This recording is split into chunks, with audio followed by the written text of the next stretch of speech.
It was the fall of 1963, and John F. Kennedy was finishing his first 4 years as president.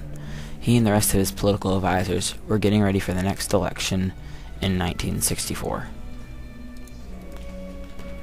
Little did he know, he would never get the chance. Even though he never formally announced it, JFK planned to run again in the next election. He had told his political advisors in a meeting that he wanted to win over the states of Florida and Texas for the next election. So JFK and Vice President Lyndon B. Johnson, with their families, were going to fly to Texas for a few days to talk to the leaders and the people there. Once they landed in the state of Texas, John F. Kennedy spoke in different cities and towns in the state of Texas. One day, they landed in Dallas, where JFK met Governor Connally.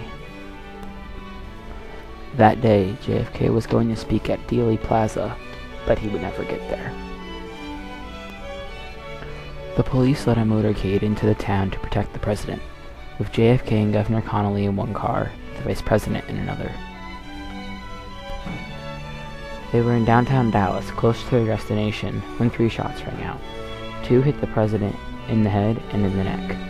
The other hit the governor in the chest. The driver of JFK's car rushed to Parkland Memorial Hospital. There wasn't much the doctors could do for the president. The governor would heal even though severely injured. Then, at 1 p.m. that day, JFK was pronounced dead. The vice president was sworn into the office 2 hours later.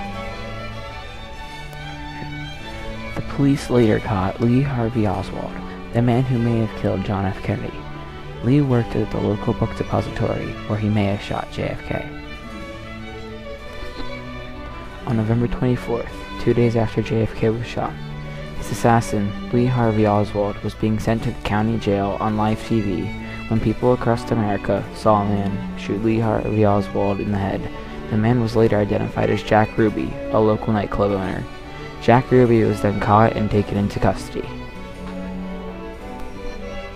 The next day was JFK's funeral in Washington, D.C. 250,000 people came to pay respects to him and his family. People today are still talking about this assassination because there are a lot of ideas that went along with it, including that there could have been more than one shooter, or that he was never dead but in a coma, and even that John F. Kennedy's assassination had something to do with the mafia, so we may never know the whole truth. For all we know, Lee Harvey Oswald was never the real shooter. Also, look at how we stepped up security for the presidents. They don't ride in convertible cars or do anything that would put them out in the open. If JFK would have had that protection back then, maybe he would have lived a little bit longer.